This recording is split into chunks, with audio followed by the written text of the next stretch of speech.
దేవుని యొక్క పరిశుద్ధ లేఖనముల నుండి ఆదికాండము 2వ అధ్యాయము 8వ వచనాన్ని పఠించుకుందాం.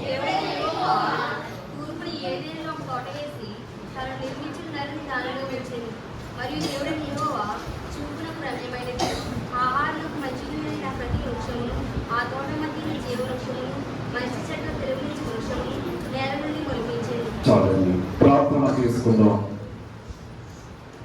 సకల యుగముల యందు అక్షయుడును అద్వితీయుడైన మా తండ్రి, ఈ పరిశుద్ధమైన కృపగల నామమును బట్టి వందనములు, స్తోత్రములు. చదవబడినటువంటి వాక్యములు మేము వివరించవలసి ఉండగా వాక్య గ్రంథములో మీరుండి మాతో మాట్లాడమని మా మంచి బోధకుడు అయిన క్రీస్తు ప్రభువును బట్టి బ్రతములాడుకొనొచ్చు ఉన్నాము తండ్రి. ఆమేన్. దేవుని యొక్క మహాకృపను బట్టి ఏర్పాటు చేయబడిన ఈ మండల కాలములో శిలోధ్యాన దీక్ష కార్యములలో ఏకీభవించినటువంటి మీకెల్లరకును శిలువనాథుడైన క్రీస్తు యొక్క విలువైన దీవెన మీకెల్లరకును లభించును కాక. ఆమేన్.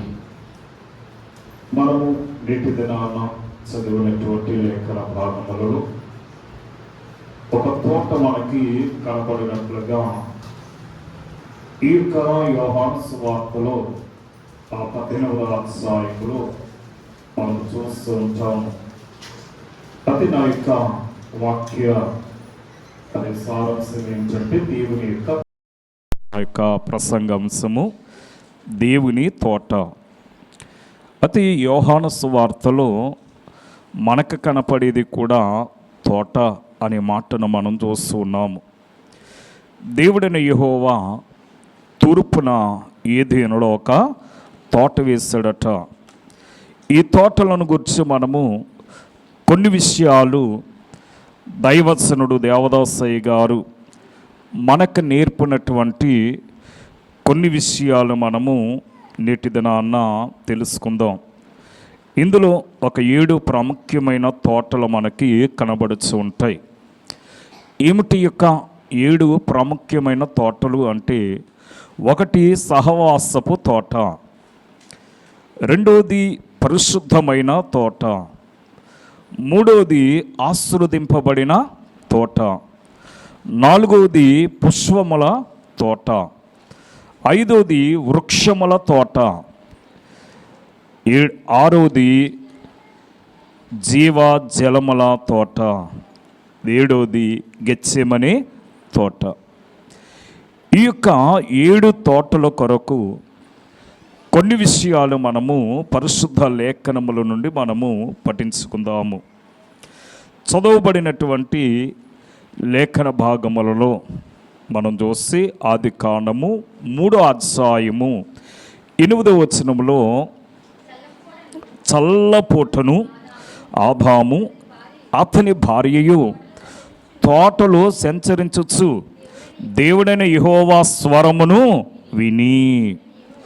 కనుక ఇక్కడ మనం గమనించినట్లయితే మరి యొక్క చల్లపూట సమయమునట ఆదాము అవ్వమ్మలో కూడా తోటలో సంచరించసు అనగా దేవుని స్వరమును విని దేవుడైన యెహోవా యొద్దకు రాలేక ఆ చెట్ల చాటున వారు దాగుకునిరి అనే మాటను మనం చూస్తున్నాము.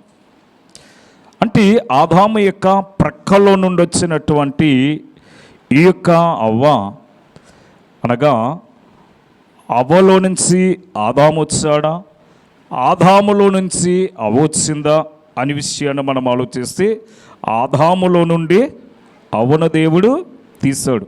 అంతేగాని ఆదాముని ఎలాగ నిర్మించాడో అలాగన అవ్వమ్మని దేవుడు నిర్మించలేదు. నిర్మించాడా? ఆదాముని మట్టి తీసుకున్నాడు, అనగా బొమ్మను చేశాడు. నాసిక రంధ్రముల ద్వారా జీవవాయువును ఓదగా ఆదాము జీవించే ప్రాణి అయినట్లుగా మనం చూస్తున్నాం. కానీ అవ్వను అలా చేయలేదే. ఆదాము యొక్క ప్రక్కటెముక నుండి అవన చేసినట్లుగా మనము వాక్యములు చూస్తున్నాము. అలాగే క్రీస్తు ప్రభువులో కూడా ఏముందంటే సంఘం అనే ఈ యొక్క వధువు ఉన్నట్లుగా మనం చూస్తున్నాం. ఆదాములో అవ్వమ్మ ఎలాగైతే దాగి ఉన్నదో క్రీస్తు ప్రభువులోని కూడా ఈ సార్వత్రిక క్రైస్తవ సంఘము కూడా దాగి ఉన్నట్లుగా మనం చూస్తున్నాం. రెండో ఆదాము అనబడుచున్న క్రీస్తు ప్రభువులో నుండి ఈ సంఘం అనే స్త్రీ వచ్చిందని అపొస్తలుడైనటువంటి పౌలు అపొస్తల కార్యములలో మనం చూస్తూ ఉంటాము. లూకా గారు రాసిన ఈ యొక్క అపొస్తల కార్యములు 20 మనం చూసి దేవుడు తన స్వరక్తమునిచ్చి చూడండి అక్కడ అంటున్నాడు, దేవుడు తన స్వరక్తమునిచ్చి సంపాదించిన తన సంఘమును కాయుటకు పరిశుద్ధాత్ముడు మిమ్మును దేని యందు అధ్యక్షులుగా నించును, ఆ యావత్తు మందను గూర్చి మీ మట్టుకు మిమ్మల్ని గూర్చి జాగ్రత్తగా నుండి. బాగా చూడండి ఇక్కడ ఏమంటున్నాడంటే చాలురా తల్లి, ఏమంటున్నాడంటే ఇక్కడ క్రీస్తు తన స్వరక్తమనిచ్చి సంపాదించినటువంటి తన సంఘమును, అంటే ఆదాము తన ఎముకలో నుండి వచ్చినటువంటి అవమ విషయంలో ఆదాము ఎలాగైతే ఏకమైపోయాడో, ఏకమవ్వాడా లేదా? ఏకమవ్వాడు కనుకని అవమ తెచ్చినటువంటి పండును అడగకుండగా తినేశాడు. ఒకవేళ ఆదాములో అవ్వమ్మ వారు లీనమై ఉండకపోతే అవ్వమ్మ తెచ్చినటువంటి యొక్క పండు ఎక్కడి నుంచి తెచ్చిందో అనేది ప్రతిదీ కూడా ప్రశ్నించేవాడట. కానీ ఆ ప్రశ్న అనేది వారిలో లేదు. ఎందుకంటే అవ్వమ్మ ఆదాము కూడా ఎక్కడి నుంచి వచ్చారు?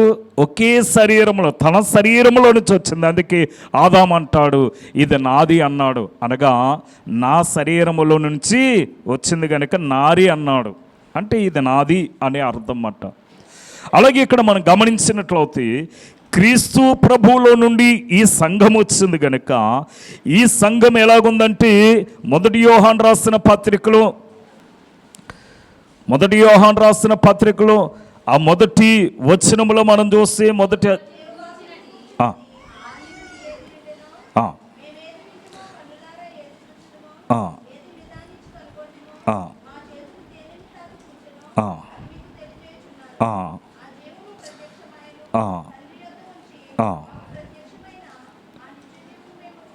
చాలండి. ఇక్కడ మనం గమనించినట్లయితే ఈ మొదటి ఆదాము పాపము చేసి ఆ సహవాసము భంగము కలిగించాడు గనుకని ఈ రెండో ఆదామైనటువంటి యేసు క్రీస్తు ఆ యొక్క సహవాసమును కలిగించడానికి ఆయన ఇక్కడికి వచ్చినట్లుగా మన సహవాసమవుతి తండ్రితో కూడా అనగలేక క్రీస్తుతో కూడా ఆయన కుమారుడైన యేసు క్రీస్తుతో కూడా ఉన్నది అంటాడు. ఆ యొక్క మొదటి వచనములోని 3వ అధ్యాయం అనుకుంటా,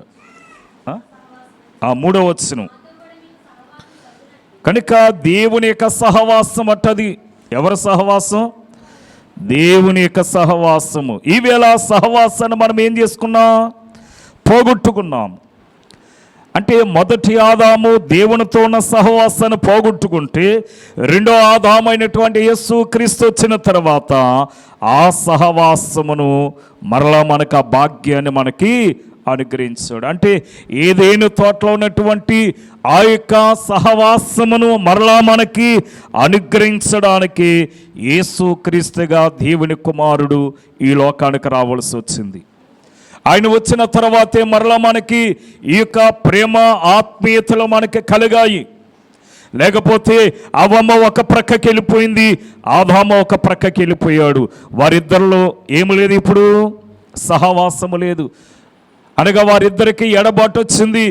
అవ్వమ్మను చూసి ఆదాము అంటున్నాడు, నిన్ను బట్టి ఇదిగో నా తండ్రికి నాకున్న సహవాసము దూరం అయిపోయిందని అవ్వమ్మను అంటుంటే అవ్వమ్మట ఇక ఇంకెవరికి చెప్పుకుంటుంది? ఆదాము అనగా ఈ మాటలు అంటుంటే దూరముగా వెళ్ళి కెక్కిపడి ఏడుస్తుందట. అవ్వమ్మను చూసి ఆదామును చూసి అవ్వమ్మ ఏడుస్తున్నారు. ఎందుకంటే దేవుని యొక్క సహవాసము వారు పోగొట్టుకున్నారు కనుక. మరలా సహవాసాన్ని కుమారుడైన యేసుక్రీస్తు ద్వారా మనకి కలిగినట్లుగా మనం చూస్తూ ఉన్నాం. రెండవది పరిశుద్ధమైనటువంటి తోట. ఈ తోటలో మనుష్యుడు అనగా దేవునితో మనుష్యునితో దేవుడు మాట్లాడుకునే సహవాసమున మనము ఈ ఏదైనా తోటలోనే మనం చూడగలుగుతున్నాం. అంటే ఏదైనా తోటలో దేవుడు మానవునితో ఎలాగున్నాడంటే మనుష్యుడు ఎలాగైతే కలిసి తిరుగుతారో, ఎలాగైతే స్నేహితుడు ఎలాగైతే వారిద్దరూ మాట్లాడుకుంటారో, అలాగనేనట మొదటి ఆదాము దేవుడు కూడా వారు కలిసి ఆ యొక్క సహవాసమును పరిశుద్ధమైనటువంటి అనగా కలంకము లేనటువంటి ప్రేమ ఆత్మీయతలను ఏదైనా తోటలో మనం చూస్తూ ఉన్నాం. అందుకే మొదటి ఆదాము దేవుని మాట వినక దయ్యముల యొక్క మాట వినుటను బట్టి పరిశుద్ధమైనటువంటి ఆ తోట అపరిశుద్ధమైపోయిందట. అంటే దేవునితో సహవాసం చేయటం అనేసి దయ్యంతో సహవాసం చేశాడు గనక. ఎవరు చేస్తారో సహవాసం? అసలే ఆదాము చేశాడా, అవ్వమ్మ చేసిందా అంటే సహవాసం చేసేది అవ్వమ్మే. కానీ అవ్వమ్మ ఆదాములో సగభాగము గనక అవ్వమ్మ చేసిన ప్రతి పాపము కూడా ఆదామునకు అంటుకుందట. అందుకని మొదటి ఆదాం పాపం వల్ల పరిశుద్ధమైనటువంటి తోట అపరిశుద్ధమైపోయింది గనక అతి దేవుడు సహించలేక తన ఏకైక కుమారుడైనటువంటి యేసుక్రీస్తును భూలోకమునకు పంపించి తన స్వరక్తము ద్వారా ఆ ఏదైనా తోటను ఏం చేశాడట? పరిశుద్ధపరిచాడట. అందుకే పేతురు గారు అంటాడు, మొదటి పేతురు రాసిన పత్రిక మొదటి అధ్యాయము 14వ వచనాన్ని మనం గమనిస్తే అమ్మా అక్కడ అంటున్నాడు చూడండి, నేను పరిశుద్ధులై ఉన్నాను గనుక మీరును పరిశుద్ధులైండుడని. ఇప్పుడు మనం ఏమవ్వాలంటే విధేయులమగు పిల్లలమై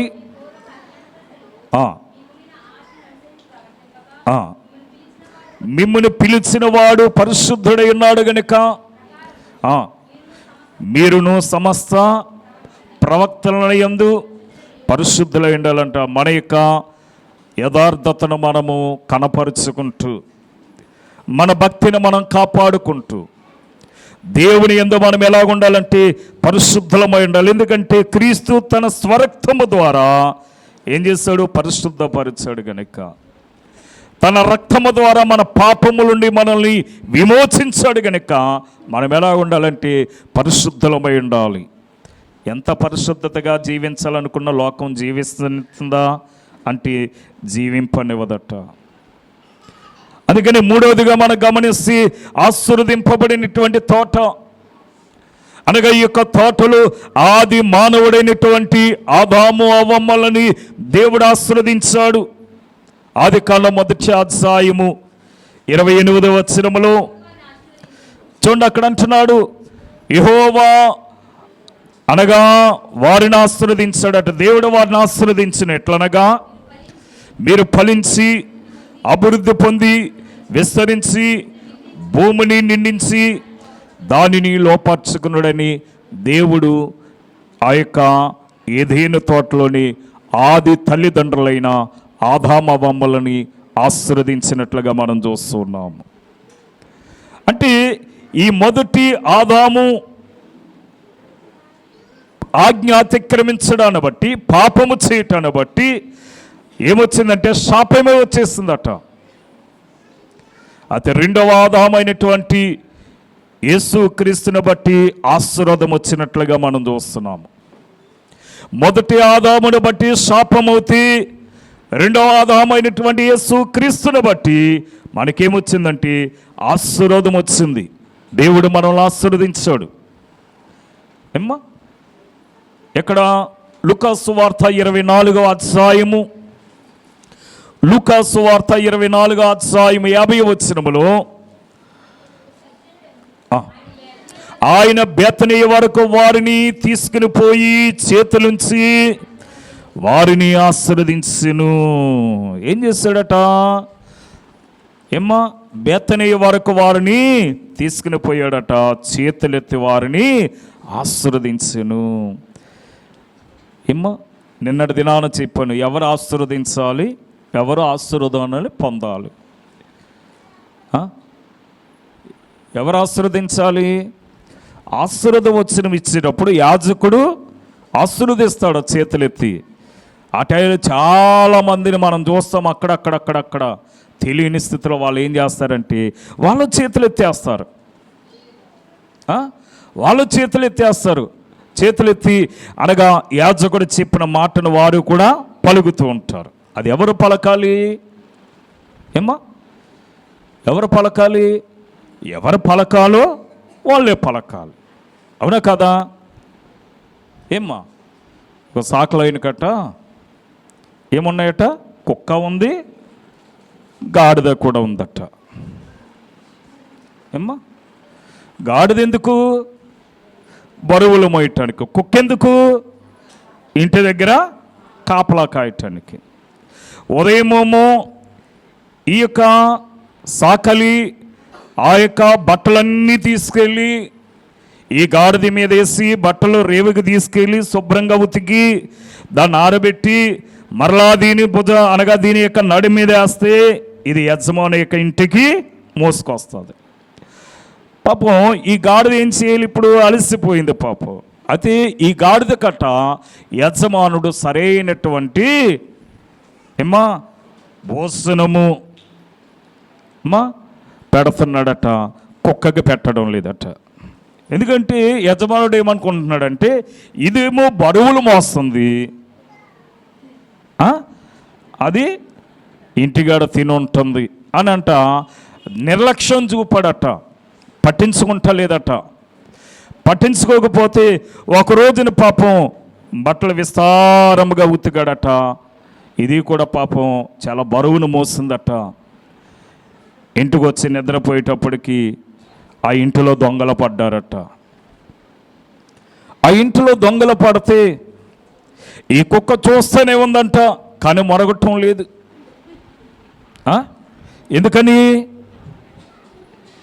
ఎందుకని యజమానుడు చాలా కాలం నుండి దీనికి సరైన భోజనం పెట్టడం లేదు.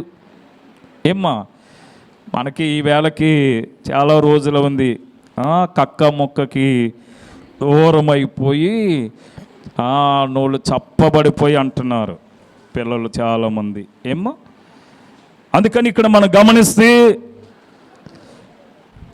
ఇది ఏం చేస్తుందంటే పాపం గాడిదొచ్చి యజమాని యొక్క ఇల్లు దోసేస్తున్నారని కుక్క దగ్గరకు వచ్చి కాలుతో దాని తలతో ఈ కుక్కను లేపుతుందట.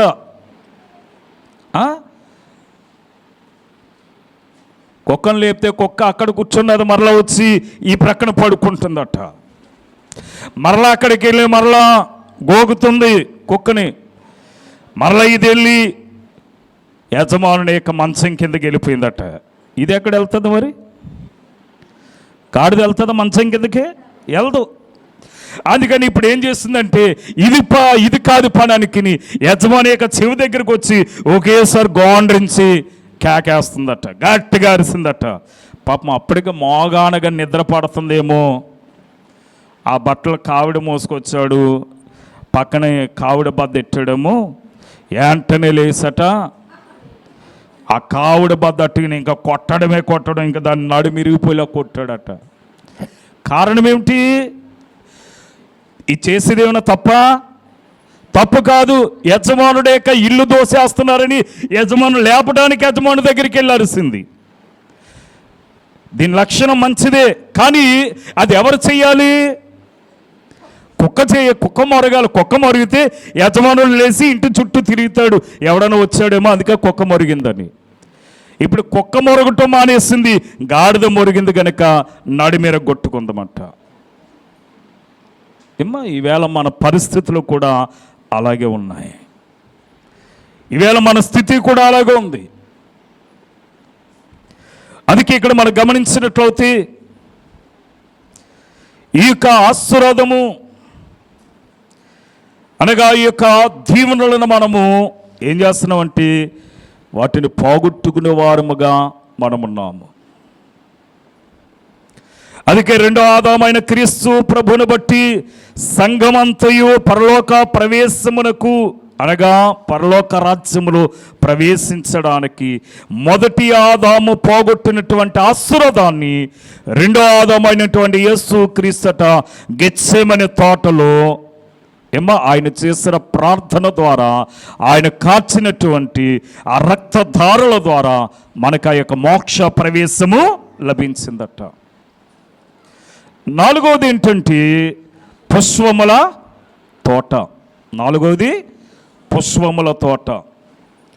ఈ యొక్క ఏదేను తోటలో అనేక రకములైనటువంటి అందమైన పుష్పాలు, అందమైనటువంటి ఫలములు అనగా ఆయా అనేకమైనటువంటి పక్షుల యొక్క గానములు ఈ తోటలో చక్కగా వినపడుతూ ఉండేవట. అంటే పుష్పాలు ఎలాగుండే అంటే పరిమళ వాసనతో, పరిమళ సువాసనతో వెదజల్లుతూ ఉండేదట ఈ యొక్క ఏదేను తోట. అటువంటి యొక్క ఏదేను తోట ఆదాము చేసినటువంటి పాపాన్ని బట్టి సువాసన చెడిపోయింది, దుర్వాసన రావటం మొదలెట్టింది. ఆ రంగురంగుల పుష్పాలన్నీ కూడా వాటి యొక్క రంగులన్నిటిని కూడా తగ్గిపోయట. ఏమ్మా, రంగులు తగ్గిపోవటాన్ని బట్టి పుష్పానికి కలుంటుందా? ఉండదు.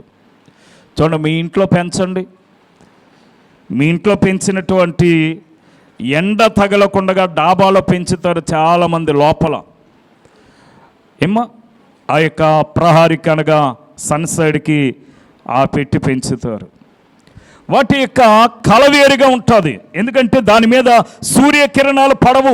లోపల ఉన్నటువంటి యొక్క పుష్పాలకి బయట ఉన్న పుష్పానికి లోపల ఉన్న పుష్పానికి చాలా తేడా ఉంటుంది, రంగుల్లో తేడా ఉంటుంది. ఎందుకంటే సూర్యుడు పుష్పములకు ఏమిస్తున్నాడంటే రంగులను అద్దుతున్నాడు.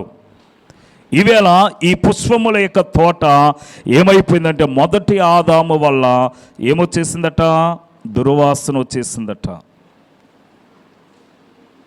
అంటే దేవుడే ప్రవేశింపలేనంతగా, దేవుడు మసలేనంతగా ఈ ఏదేను తోట ఏమైపోయిందంటే ముళ్ళ తుప్పలతో, ముళ్ళ చెట్లతో, అంతవరకు కూడా ఈ పుష్పముల తోటకి ఏమి లేవంటే ముళ్ళు లేవట.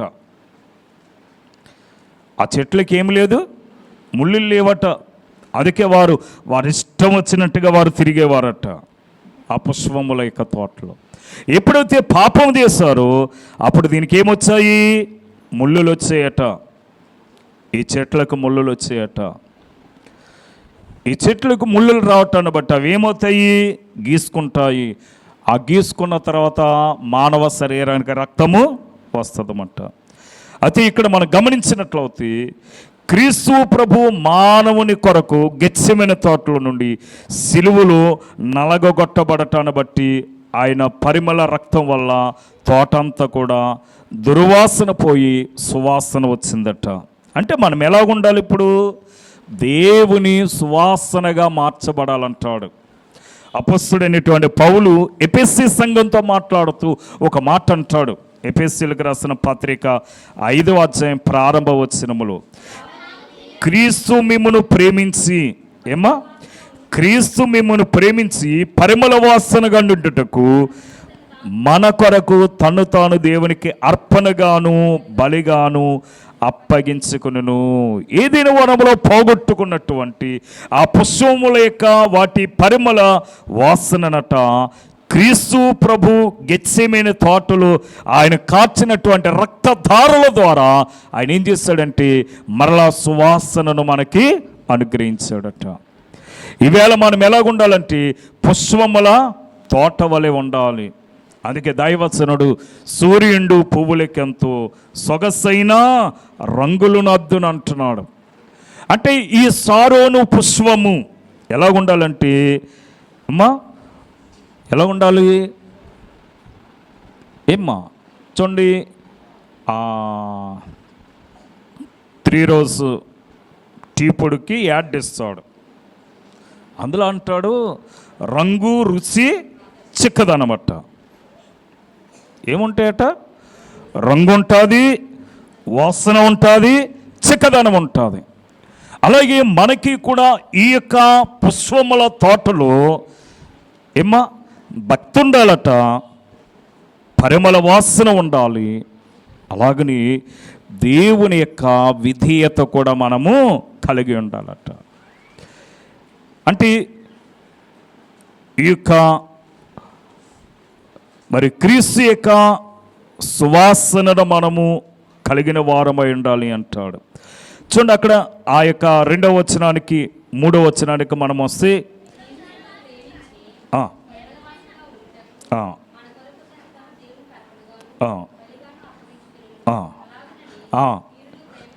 చూడండి, అలాగునని మీరు కూడా ప్రేమ కలిగి, అంటే మొదటి ఆదాము అవ్వమ్మలకి ప్రేమ తగ్గిపోయింది. అందుకే ఒకళ్ళనొకళ్ళు ద్వేషించుకోవటం ప్రారంభించారు. వారిలో ప్రేమ ఉంటే ఆ యొక్క ద్వేషము వారిలో రాదు. అవ్వమ్మ ఒక ప్రక్కకి వెళ్ళి ఆదాము ఒక ప్రక్కకి వెళ్ళి ఆడవలసిన అవసరత ఉండదు. అందుకని మనము ప్రేమ కలిగి ఉండాలి అంటున్నాడు. దేవుడట వాటి పరిమళను క్రీస్తు ప్రభు ద్వారా గెత్సేమని ఆ తోట ఆ యొక్క ద్వారము మరలా మానవునికి అనుగ్రహించాడట. అంటే మరలా మనము ఆ ద్వారములో ప్రవేశించి అర్హతను క్రీస్తు ప్రభు మనకిచ్చాడంటున్నాడు. 5వదిగా మనం గమనిస్తే వృక్షముల తోట. ఏ తోట ఇది? వృక్షముల తోట. ఆదికాండము 2వ అధ్యాయం 9వ వచనములో మనం చూస్తే, మరియు దేవుడైన యెహోవా చూపునకు రమ్యమైనదియు ఆహారమునకు మంచిదైన ప్రతి వృక్షమును నేల నుండి మొలిపించాడట. బాగా గమనించండి. అనగా చూపునకు రమ్యమైనది. ఈవేళ మనము కూడా ఏ వస్తువుకున్నా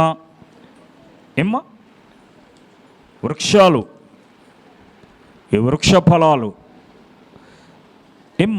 కాయగూరలు మీరు ఏది కొన్నా సరే ఏం చేస్తారు? చూపునకు రమ్యంగా కనపడాలి. ఆ కాయలు మనకి నిగనిగలాడుతూ కనపడాలి, మంచిగా కనపడాలి. మనం కొని ప్రతిది కూడా ఆకుకూరలు కానీ కాయగూరలు కానీ అలాగని ఈ యొక్క ఫలవృక్షాలు కానీ ఏ కాయలు కొన్నా సరే మనము చూపునకు రమ్యముగా కొనాలట. ఆయన కలగజేస్తాడు రమ్యముగా ఉండాలని. సాతాను కూడా కలగజేసిందట. ఏంటి? ఆ రమ్యతను తొలగిపోతున్నటువంటి ఆ యొక్క కళను కోల్పోతున్నటువంటి వాటికి మరలా కళనివ్వటానికి, తాత్కాలికమైన కళనివ్వటానికి సాతాను కూడా ఏం కలగజేస్తుంది? చెప్పండి మరి, ఏం కలగజేస్తుందట?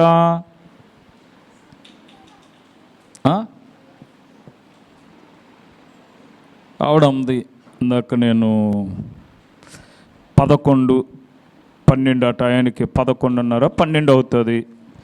ఒక ఇంటికి ప్రార్థన చేయడానికి వెళ్ళాను. అయ్యగారు పుచ్చకాయ మొక్క కొంటానండి అంటుంది. పుచ్చకాయ కొంటాను ఉండండి అయ్యగారు, ఎండ బాగా ఎక్కువగా ఉంది కదా. అక్కడ ముక్కలు కోసి అందులో పెట్టాడు, బాక్సులో పెట్టాడు. నేను అన్నాను, అమ్మ వద్దు అన్నాను. ఆగిపోయింది ఇంకా ఆవిడ. ఏంటి అయ్యగారు అంటే, కంటికి ఎలా కనిపిస్తుంది? అది చాలా చిక్కదనముగా కనిపిస్తుంది, చూడటానికి చాలా రమ్యముగా ఉంది. అంటే ఈ పుచ్చకాయకి ఏం కలిపాడు? లిక్విడ్. ఆ పుచ్చకాయకి ఇంజక్షన్ ఇచ్చాడు అన్నమాట. ఆ పుచ్చకాయకి ఇంజక్షన్ చేస్తే లోపల ఉన్నటువంటి ఆ యొక్క గుజ్జంతా కూడా ఏమైపోయింది? ఎర్రగా అయిపోయింది అన్నమాట. ఈ దినాల్లో కాయగూరలో కూడా ఇటువంటి లిక్విడ్లే.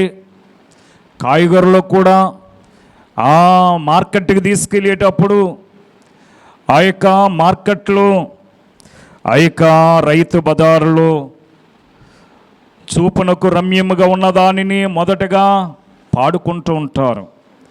అందుకని వాళ్ళు ఏం కలిపేస్తున్నారంటే, ఈ కాయలు కొయ్య కానీ దొండకాయ కానీ ఇటువంటి కాయలు కొయ్యగానే ఒక టబ్లో పెట్టి అందులో కొన్ని నీళ్ళు వేసి ముందుగానే ఆ యొక్క నీటిలో వాటిని ముంచుతున్నారు.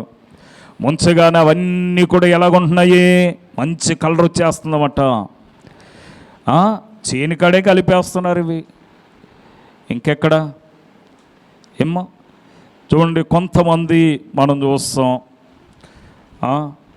వాట్సాప్లో అట్లా చూపిస్తున్నాడు కదా, ఆకుకూరలు అవన్నీ కూడా ఎలాగుంటున్నాయి, ఈవేళ పీకారు మరుసటి రోజు అమ్మారు అనుకోండి, మరి అది ఆకు వడిలిపోతుంది. కొనుక్కుంటారా వాళ్ళు? కొనుక్కోరు. మరి ఏం చేయాలి ఇప్పుడు? ఆ ఆకుకూర అంతా పాడైపోద్ది కదా, మరేం చేయాలి? కొన్ని వందల వేల రూపాయలు పెట్టుబడి పెట్టాం, మరి ఇప్పుడు ఈ యొక్క ఆకును మనం పీకుతాం. అంటే మన వాళ్ళు అని కాదు, బయట వాళ్ళ విషయంలో చెప్తున్నాను నేను. మరి అప్పుడు ఏమవుతుంది? ఇది పాడైపోద్ది.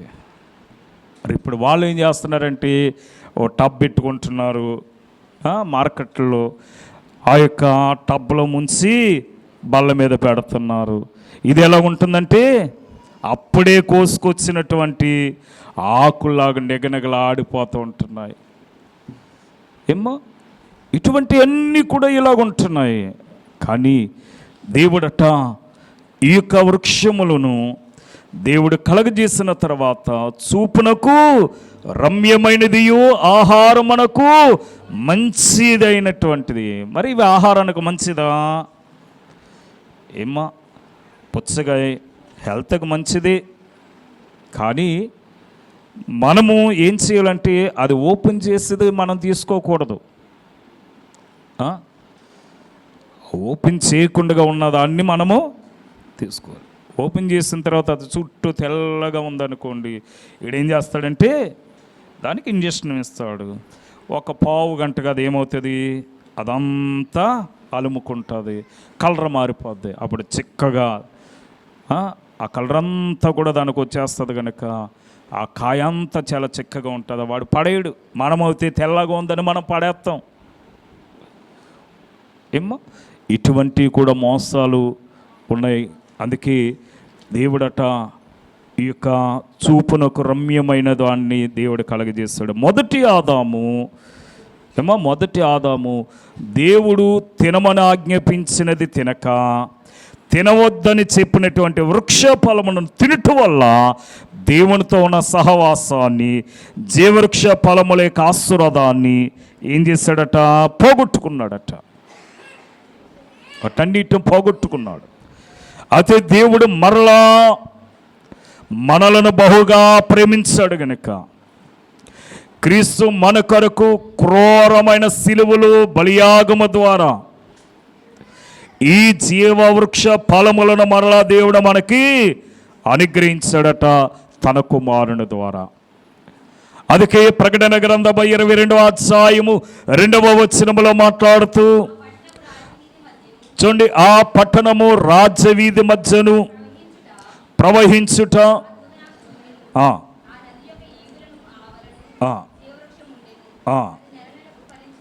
చూడండి అది నెల నెల ఫలించుచు 12 కాపులను కాయును.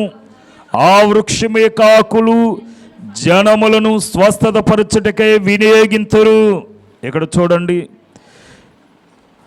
ఆ నది ఏవలను ఆవలను జీవవృక్షముండును. అది నెల నెల పండించచ్చు, 12 కాపులు కాయును. ఆ వృక్షం యొక్క ఆకులు మనుషులకట స్వస్థతను ఇస్తున్నట్లుగా మనం చూస్తున్నాం. ఈ ఏదైనా తోటలో పోగొట్టుకున్నటువంటి ఆ జీవవృక్షమును క్రీస్తు ప్రభు గెత్సేమనే తోట ద్వారా ఆయన తిరిగి మనకి అనుగ్రహిస్తున్నాడు అన్నమాట. ఏదైనా తోటలో మొదటి ఆదాము పోగొట్టుకున్నటువంటి ఆ యొక్క వృక్షమును రెండో ఆదామైనటువంటి యేసు క్రీస్తు ద్వారా గెత్సేమనే తోట ద్వారా మనకి ఆయన అనుగ్రహించాడనే మాటను చూపిస్తున్నాడు. ఈవేళ మనము పోగొట్టుకున్నది ప్రతీది మనం సంపాదించుకోవాలంటే దేవుని యొక్క సన్నిధానంలోనికి మనము వచ్చిన వారమై ఉండాలి. ఆరోదిగా జీవ జలముల తోట, ఆదికాండము 2:10 మరియు ఆ తోటను తడుపటకు ఏదేను నుండి ఒక నది బయలుదేరి అక్కడ నుండి చీలికైపోయిందట. ఎన్ని చీలికలై అంటే 4 చీలికలు అయిపోయిందట. ఇది ఎన్ని చీలికలు ఉంది? 4 చీలికలు అయిపోయిందట. ఏమ్మా మనకి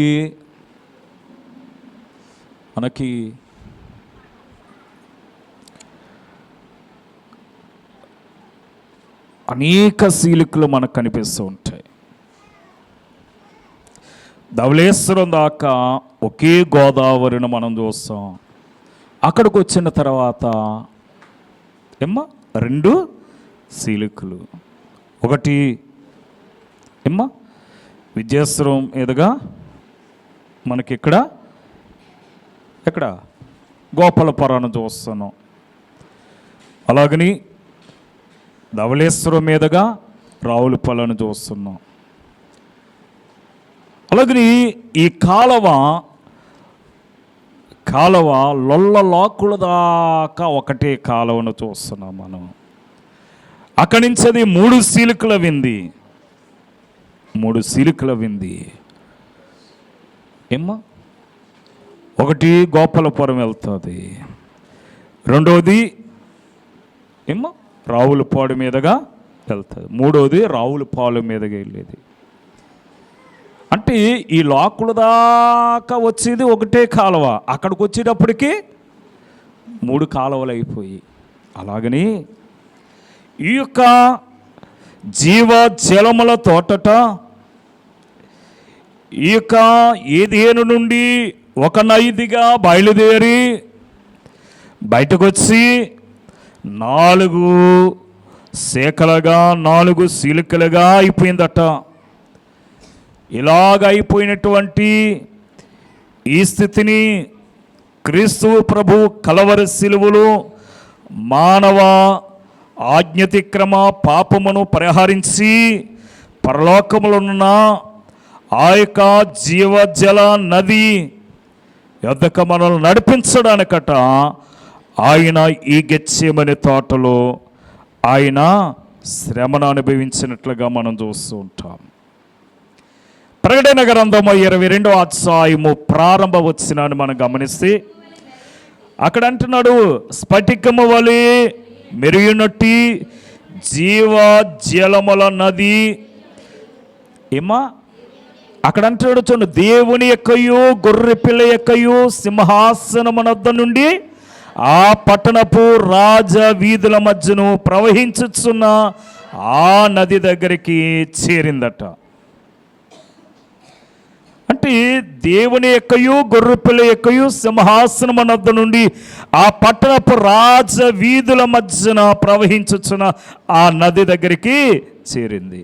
మొదటి ఆదాము ఏదేని తోటలో పోగొట్టుకున్న జీవజలములను రెండవ ఆదాము అయినటువంటి యేసు క్రీస్తు గెత్సేమనే తోటలో శ్రమపడి ఆ జీవజలను మరలా మానవులకి అనుగ్రహించాడట. అయితే ఇక్కడ మొదటి ఆదాము రెండో ఆదాము గల తేడాను మనం గమనించాలి. మొదటి ఆదాము రెండో ఆదాము ఎదుర్కొన్నటువంటి వ్యత్యాసాలు ఏమిటి? ఒకటి, ఏదేని తోటలో మొదటి ఆదాము ఓడిపోయాడు. ఏదేని తోటలో ఆదాము ఓడిపోయాడు. గెత్సేమనే తోటలో రెండో ఆదామైన యేసు క్రీస్తు జయించాడు. బాగా గమనించండి, ఇక్కడ ఓడిపోయాడు, ఇక్కడ గెలిచాడు. అవిధేయత వల్ల తప్పిపోయాడు. మొదటి ఆదాము విధేయత వల్ల జయించాడు రెండో ఆదాము. ఈ ఏదైనా వృక్షము సిలువ వృక్షానికి గల తేడా ఏమిటంటే దేవుని వల్ల నాటబడింది. దేవుని వల్ల ఏమా? దేవుని వల్ల నాటబడింది లేక వెయ్యబడును అనే మాటను మనం చూస్తాం ఆదికాండం 2:9. అక్కడ అంటున్నాడు కదా, మరియు దేవుడైన యెహోవా చూపునకు రమ్యమైనదియు